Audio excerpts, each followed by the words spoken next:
What if the greatest threat to justice is not a weapon or a war, but a network of influence so powerful that it quietly bends institutions, silences warnings, and protects its own in plain sight? This is the story of Jeffrey Epstein, a man who built extraordinary access to presidents, billionaires, scientists, royalty, and celebrities, weaving himself into the fabric of global power while serious allegations quietly followed in his wake.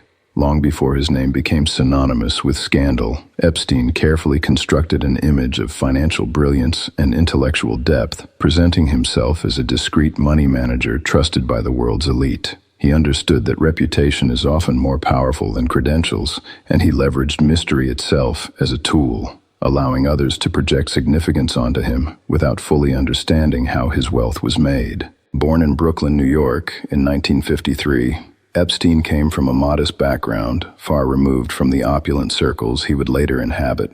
His early life did not suggest the trajectory that would carry him into some of the most exclusive social networks on Earth. Yet ambition and strategic calculation would soon define his path. After briefly working as a teacher, despite lacking formal teaching credentials, he transitioned into finance, securing a position at Bear Stearns in the late 1970s. There, he gained exposure to high-net-worth clients and complex financial structures, learning not only the mechanics of wealth, but the psychology of those who possessed it. Even after leaving Bear Stearns under circumstances that remain debated, Epstein managed to re-emerge as an independent financial consultant, serving ultra-wealthy individuals. He positioned himself as someone capable of solving intricate financial problems, offering discretion and exclusivity as much as investment advice. But financial strategy alone does not open the doors Epstein managed to enter. What distinguished him was his relentless cultivation of relationships. He moved deliberately within elite circles, attending high-profile events, donating to prestigious institutions, and aligning himself with respected intellectuals. Over time, his residences in Manhattan, Palm Beach, New Mexico, Paris, and the U.S. Virgin Islands became gathering points for influential figures from politics, academia, science, and business. These properties were more than homes. They were stages upon which networks were reinforced, alliances formed, and reputations polished. Epstein appeared to understand that power thrives in proximity, and by placing himself physically and socially near the influential, he absorbed some of their legitimacy. Photographs of him alongside recognized leaders and cultural icons enhanced the perception that he belonged among them, regardless of how opaque his background remained. His philanthropic efforts further strengthened this image. By donating to universities and funding scientific research, he embedded himself within respected academic communities, sometimes gaining advisory roles or invitations to exclusive conferences. Such associations provided intellectual cover and amplified his social standing. Yet beneath this cultivated image of refinement and generosity, troubling accounts began to surface. In the early 2000s, law enforcement in Palm Beach, Florida, began investigating allegations that Epstein had engaged in inappropriate relationships with underage girls. What emerged from these investigations would later shock the public conscience. Despite accumulating evidence and witness statements, the legal outcome of those early investigations resulted in a controversial plea deal in 2008. Epstein pleaded guilty to state charges related to solicitation of a minor and served a relatively short sentence, spending much of his confinement on work release that allowed him significant freedom during the day. The plea agreement, negotiated with federal prosecutors, granted immunity to potential co-conspirators and shielded details from broader public scrutiny. At the time, many aspects of the case remained sealed, and the full scope of the allegations was not widely known. For years after his release, Epstein resumed his life among the elite with surprising ease. He continued attending social functions, maintaining relationships with prominent individuals, and presenting himself as a philanthropist and financier. To outside observers unaware of the deeper allegations, his reputation appeared largely intact. This apparent return to normalcy raised profound questions about accountability and influence. How could someone who had faced such serious accusations regain access to the highest circles of power? The answer seemed tied not only to legal maneuvering, but to the protective shield of wealth and association. Wealth, in Epstein's world, was not merely a measure of personal success, it was currency for influence. Private jets enabled discreet travel, donations opened institutional doors, and lavish hospitality fostered loyalty, or at least silence. The more powerful his acquaintances appeared, the less likely it seemed that he would face sustained scrutiny. Journalists who continued investigating his past encountered resistance, legal threats, and a complex web of non-disclosure agreements that obscured potential testimony. Survivors who attempted to speak publicly described intimidation and pressure, further complicating efforts to expose the full extent of alleged misconduct. Over time, however, persistence from investigative reporters and civil litigants began to unravel the carefully maintained narrative. Court documents surfaced, detailing accusations that suggested a broader pattern of abuse and recruitment than had previously been acknowledged. These revelations reignited public interest and legal examination.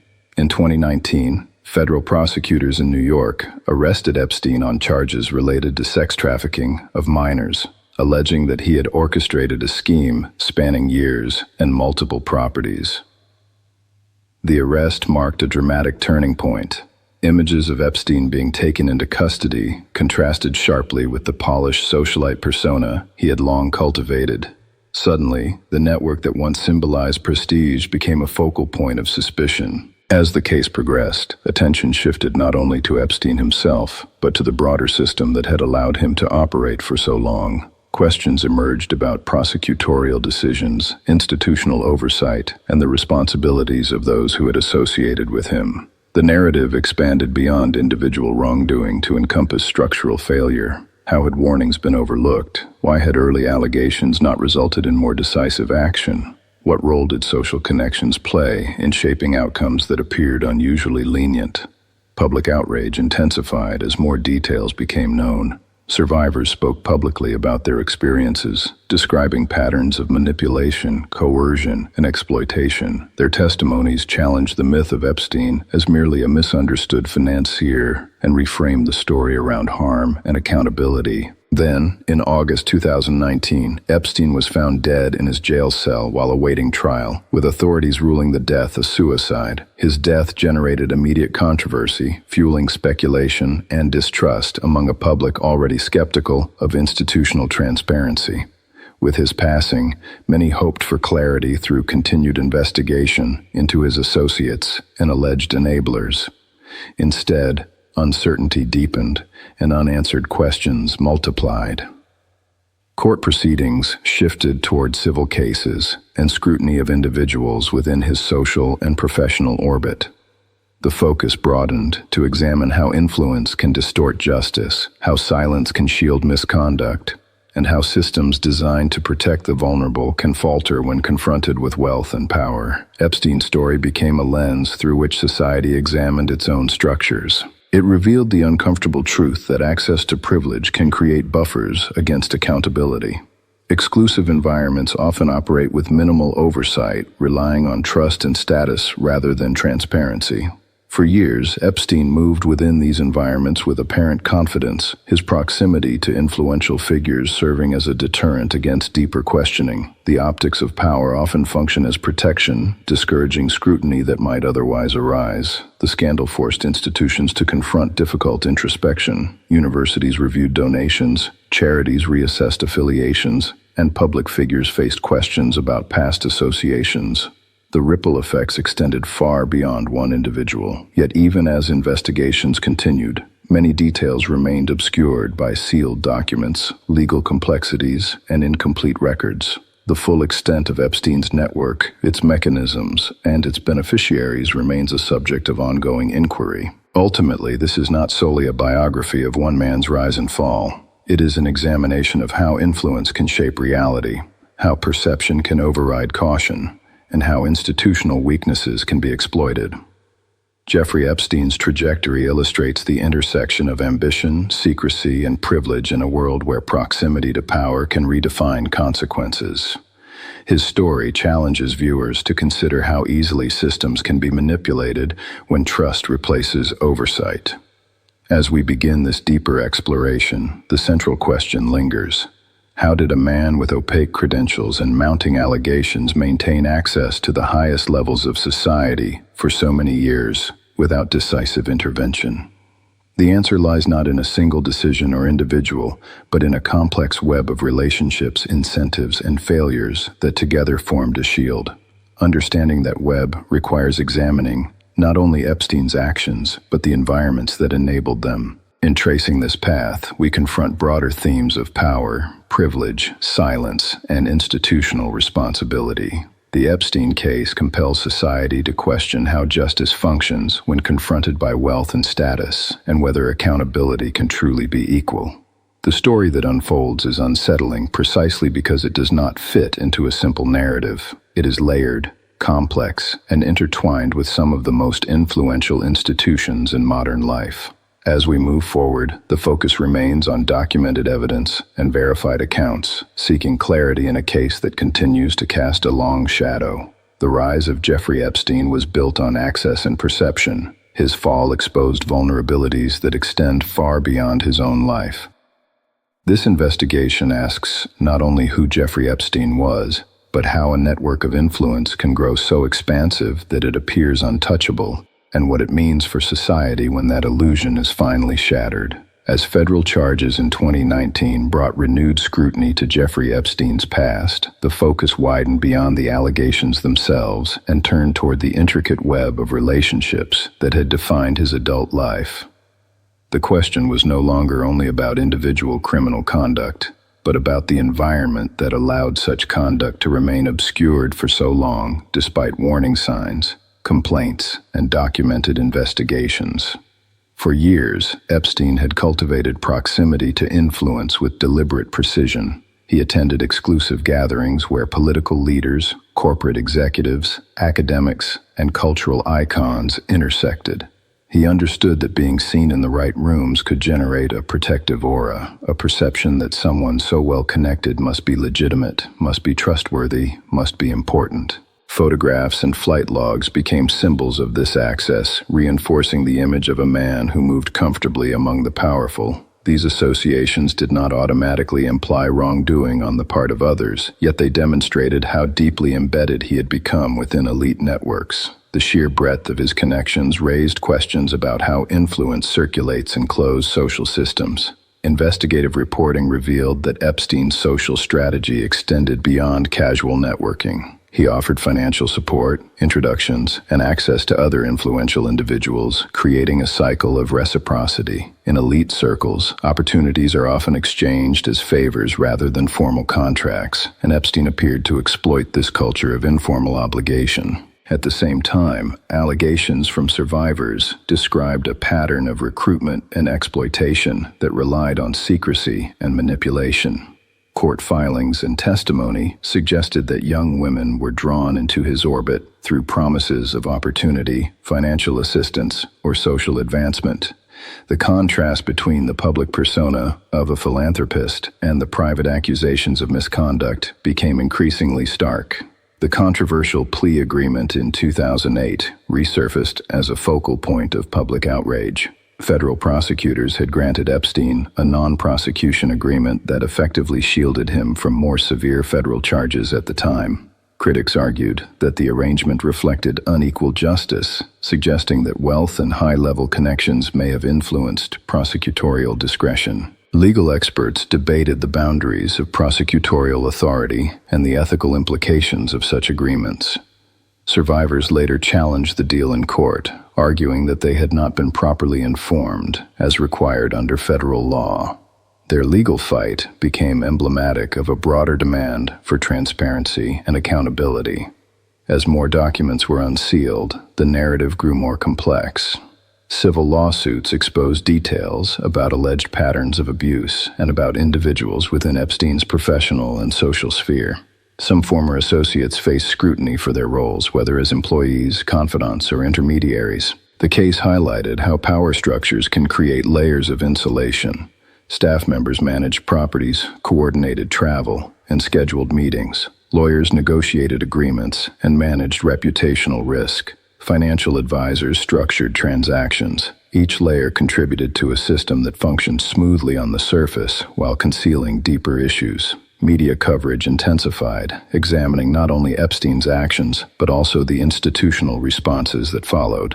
News organizations revisited earlier reporting, questioning whether initial investigations had been limited or constrained. Internal reviews within certain institutions acknowledged missed opportunities and errors in judgment. The scandal also exposed the role of non-disclosure agreements and confidential settlements in shaping public understanding. Survivors who had reached financial settlements often faced restrictions on what they could disclose. While such agreements are common in civil litigation, their cumulative effect can obscure patterns of misconduct from broader view. Epstein's financial operations remained another area of mystery. Public records revealed limited information about the origins and management of his wealth. Though he was described as a billionaire financier, concrete details about his client base and investment strategies were sparse. This opacity added to the aura of enigma that surrounded him. As investigators attempted to map his financial network, they encountered complex corporate structures and offshore accounts. These arrangements, while not inherently illegal, contributed to the difficulty of tracing transactions and understanding the full scope of his operations. Financial secrecy can function as both shield and sword in high-level circles. Public reaction to the 2019 arrest was swift and intense. Many viewed it as a long overdue correction to what they perceived as earlier institutional failure. Yet the optimism that justice would finally proceed was disrupted by Epstein's death in federal custody. Authorities ruled his death a suicide, but the circumstances generated widespread skepticism. Reports of procedural lapses within the jail, including staffing shortages and monitoring failures, fueled distrust. For many observers, the timing appeared to foreclose the possibility of a public trial that might have illuminated unanswered questions. Conspiracy theories proliferated online, reflecting a broader climate of mistrust in institutions. While official investigations did not substantiate claims of foul play, the perception that transparency was incomplete persisted. In high-profile cases involving powerful individuals, public confidence often depends on meticulous and visible accountability. With Epstein no longer alive to stand trial, legal proceedings shifted focus toward alleged co-conspirators and associates. Civil litigation continued, and some former collaborators faced charges or reputational damage. The network that once functioned quietly behind closed doors became subject to global scrutiny. The case forced a reckoning within social and professional circles that had once embraced him. Universities re-examined donations linked to Epstein, with some institutions pledging to redirect funds to support survivors of abuse. Public figures issued statements clarifying the nature of their associations or expressing regret for past interactions. Beyond individual responses, the scandal illuminated systemic vulnerabilities. Wealth can enable access to top-tier legal representation, strategic public relations, and private security. Social status can discourage whistleblowers who fear retaliation or disbelief. These factors combine to create environments where misconduct can remain concealed. The broader themes of power and privilege became central to public discourse. Commentators debated whether the criminal justice system applies equally to all, or whether socioeconomic status shapes outcomes. The Epstein case became a reference point in discussions about inequality before the law. It also underscored the importance of investigative journalism. Persistent reporting by journalists played a crucial role in reopening scrutiny of the 2008 plea deal and in bringing survivor accounts to wider attention. Without sustained media attention, the case might have faded from public consciousness. Survivors who chose to speak publicly demonstrated resilience in the face of scrutiny and legal complexity. Their testimonies reframed the narrative from abstract discussions of influence to concrete accounts of harm. In doing so, they challenged institutions to confront uncomfortable truths. As civil cases progressed, previously sealed documents were gradually unsealed, revealing new details and raising additional questions. Each disclosure contributed to a mosaic that was still incomplete, yet increasingly revealing. The story remained dynamic rather than closed. Lawmakers introduced proposals aimed at limiting the use of non-prosecution agreements in cases involving serious crimes. Others called for reforms in how non-disclosure agreements are used in cases of alleged abuse. The legislative responses signaled recognition that systemic change might be necessary. International dimensions of the case also drew attention. Epstein's properties and connections spanned multiple countries, illustrating how global networks can complicate jurisdiction and enforcement. Cross-border cooperation in investigations became a critical component. At its core, the unfolding saga highlighted a paradox.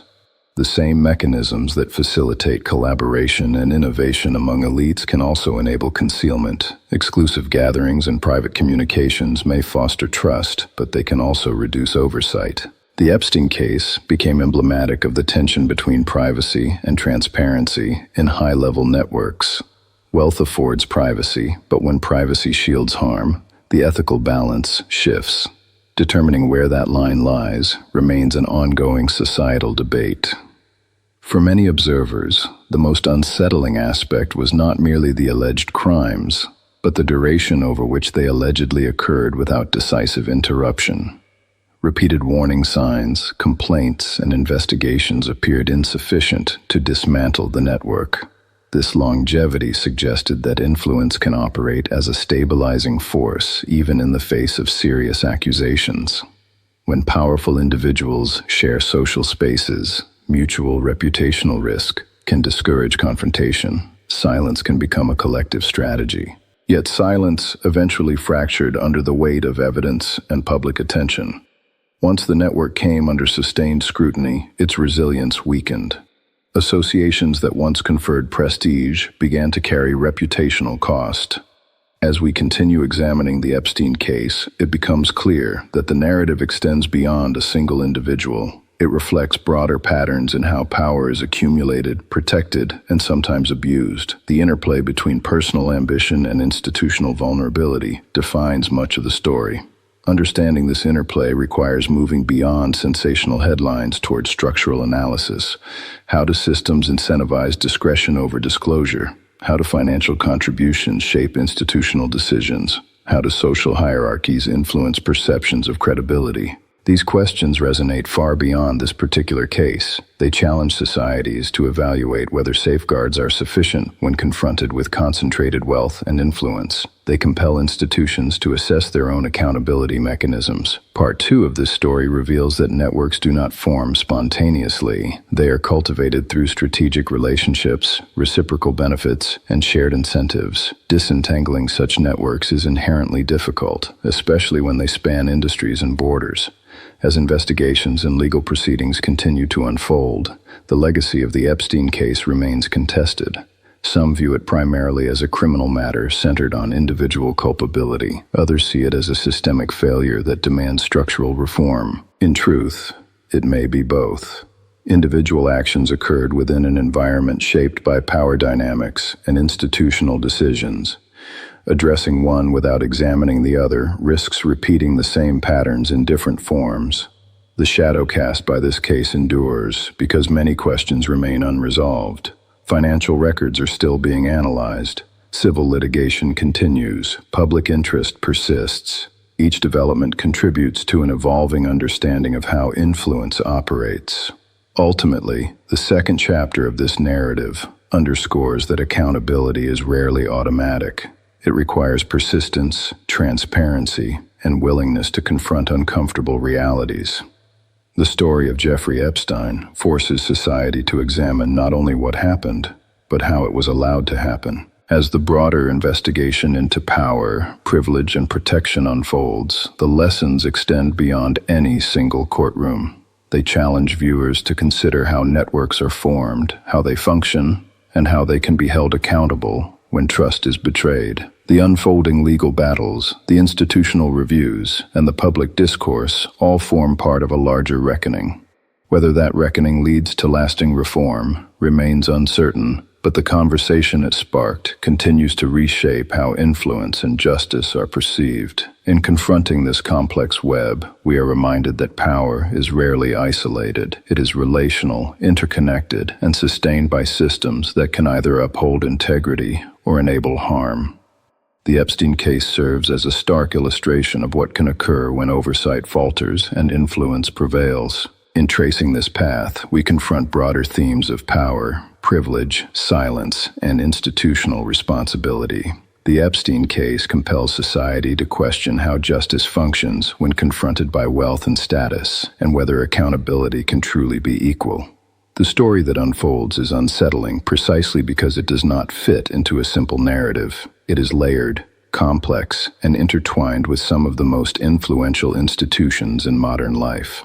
As we move forward, the focus remains on documented evidence and verified accounts, seeking clarity in a case that continues to cast a long shadow. The rise of Jeffrey Epstein was built on access and perception. His fall exposed vulnerabilities that extend far beyond his own life. This investigation asks not only who Jeffrey Epstein was, but how a network of influence can grow so expansive that it appears untouchable, and what it means for society when that illusion is finally shattered. In the aftermath of Jeffrey Epstein's death, the absence of a criminal trial left a vacuum where definitive answers might have been delivered. That vacuum became a space filled with speculation, frustration, and an intensified demand for transparency. As survivors, journalists, lawmakers, and the public sought clarity about the full scope of what had occurred and who, if anyone, had enabled it. Without a courtroom examination of evidence, the narrative shifted toward civil litigation and document releases, where fragments of information slowly surfaced. Each unsealed filing offered new details, yet none alone provided a complete map of the network that had once surrounded Epstein. The story unfolded like a mosaic, assembled from scattered pieces, revealing patterns, but never the entire picture at once. The legal pursuit of accountability expanded beyond Epstein himself. Associates, former employees, and alleged collaborators faced scrutiny in both civil and criminal arenas. Some denied wrongdoing, others settled lawsuits without admission of guilt, and a few faced charges that resulted in convictions. These proceedings underscored that networks are rarely sustained by one individual alone. Attention also turned toward institutional responses. Financial institutions examined whether compliance systems had adequately flagged suspicious transactions. Universities reassessed donation policies and due diligence procedures. Nonprofit organizations reviewed vetting practices for donors and board members. The ripple effect of the scandal forced a broader reevaluation of how influence intersects with governance. At the heart of this reckoning was a fundamental question: how do institutions balance the desire for funding and prestige against the obligation to uphold ethical standards? When donations come from individuals of significant wealth, the incentives to overlook warning signs can become subtle, yet powerful. The Epstein case illuminated the risks inherent in that balance. For survivors, the path forward involved not only legal remedies but also public acknowledgement of harm. Many expressed that recognition and accountability were as important as financial settlements. Their advocacy reshaped the narrative from one centered on power to one centered on justice and healing. The media's role remained central in sustaining public attention. Investigative reports continued to analyze flight records, financial documents, and internal communications. Long-form journalism contextualized the case within broader patterns of abuse of power, emphasizing that systemic change requires sustained scrutiny rather than episodic outrage. Public trust in institutions emerged as a recurring theme. Surveys and commentary reflected widespread skepticism about whether justice operates equally across socioeconomic strata. The perception that wealth can purchase influence, if not outright immunity, resonated deeply in an era already marked by concerns about inequality. At the same time, legal experts cautioned against conflating perception with proof, emphasizing the importance of evidence-based conclusions. This tension between suspicion and substantiation became a defining feature of the discourse. In high-profile cases involving powerful figures, the line between legitimate inquiry and unfounded speculation can blur. The unanswered questions surrounding Epstein's death continued to fuel debate. Official investigations concluded that it was a suicide, citing documented evidence and procedural findings. Yet many observers remained unconvinced, interpreting inconsistencies in jail procedures as indicative of deeper failings, whether rooted in mistrust or unresolved trauma. The persistence of doubt illustrated a broader crisis of confidence. Transparency in investigative processes became as crucial as the findings themselves. Without visible accountability, even accurate conclusions can struggle to gain acceptance. Beyond the immediate legal and institutional responses, the case prompted reflection on cultural dynamics that enable silence. In environments where reputation and exclusivity are prized, individuals may hesitate to challenge powerful figures. Fear of social or professional repercussions can suppress concerns before they reach formal channels. This dynamic is not unique to one network or industry. It reflects a universal challenge in hierarchical systems where authority can discourage dissent. The Epstein case amplified this issue, demonstrating how silence can become embedded within structures of privilege. Educational programs addressing abuse of power and ethical responsibility gained renewed urgency. Corporations and nonprofits revisited training protocols, emphasizing the importance of reporting mechanisms and whistleblower protections.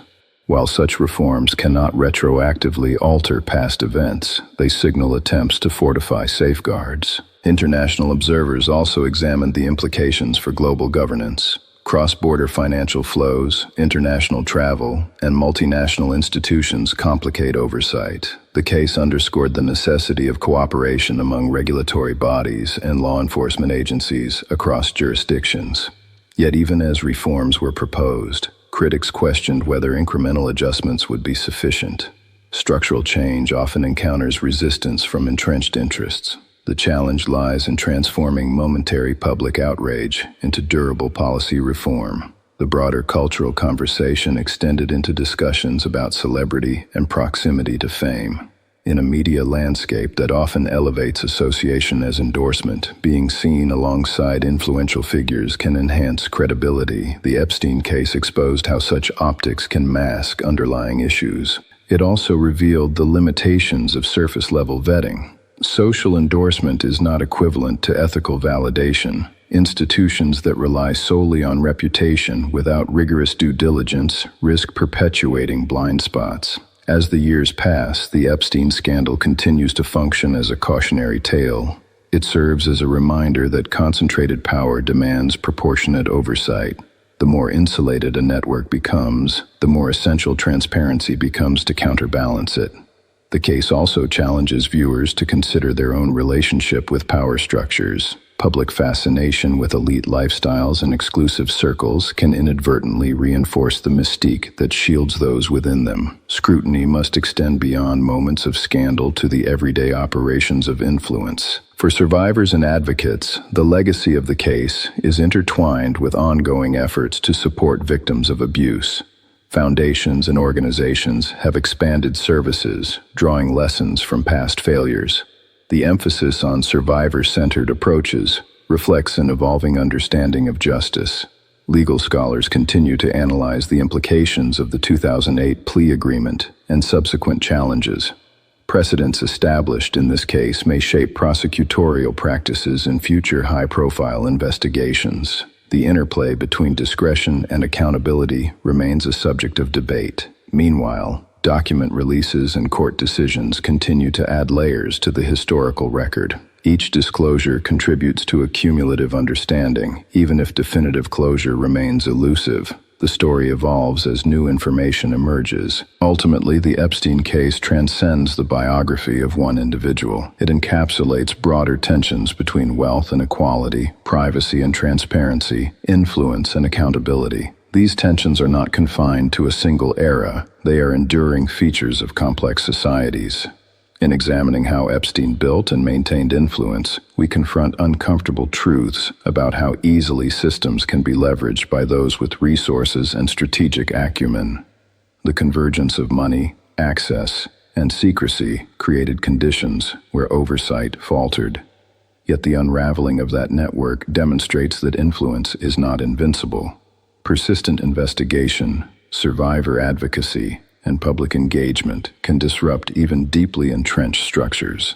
Accountability may be delayed, but it is not inherently unattainable. The shadow of unanswered questions will likely persist, but so too will the lessons drawn from this case. Institutions that adapt and reform may strengthen resilience against future abuses. Those that ignore the warning signs risk repetition. As viewers reflect on this story, the challenge lies in moving beyond fascination toward vigilance. Power is neither inherently virtuous nor inherently corrupt. It is shaped by the systems that govern it. Ensuring that those systems function effectively requires sustained attention. The narrative of Jeffrey Epstein underscores that influence can distort justice when unchecked, and that silence can enable wrongdoing. It also reveals that transparency, though imperfect, remains a powerful corrective force. In the end, the broader significance of this case resides not in conspiracy or spectacle, but in structural awareness. By understanding how networks form, how they protect themselves, and how they can be dismantled, society moves closer to preventing similar failures. The story does not conclude neatly, because the questions it raises extend into ongoing debates about governance, ethics, and accountability. It is a reminder that vigilance is an enduring responsibility rather than a temporary reaction. As the investigation into influence and institutional responsibility continues to evolve, the lessons of this case remain relevant. They compel institutions to strengthen oversight, encourage individuals to speak when concerns arise, and challenge societies to demand equitable justice. The rise and fall of Jeffrey Epstein illustrate both the fragility and resilience of systems. Fragility because concentrated power can exploit weaknesses. Resilience because exposure and reform can emerge even after prolonged concealment. In tracing this complex narrative, we confront the uncomfortable reality that influence often operates invisibly until crisis forces illumination. The task ahead is to ensure that illumination does not fade with time. If this story has illuminated the hidden intersections of power and accountability, remember that informed awareness is the first step toward meaningful change. If you are benefiting from our topics, please subscribe, like, and turn on the bell notification so you can see our new videos early.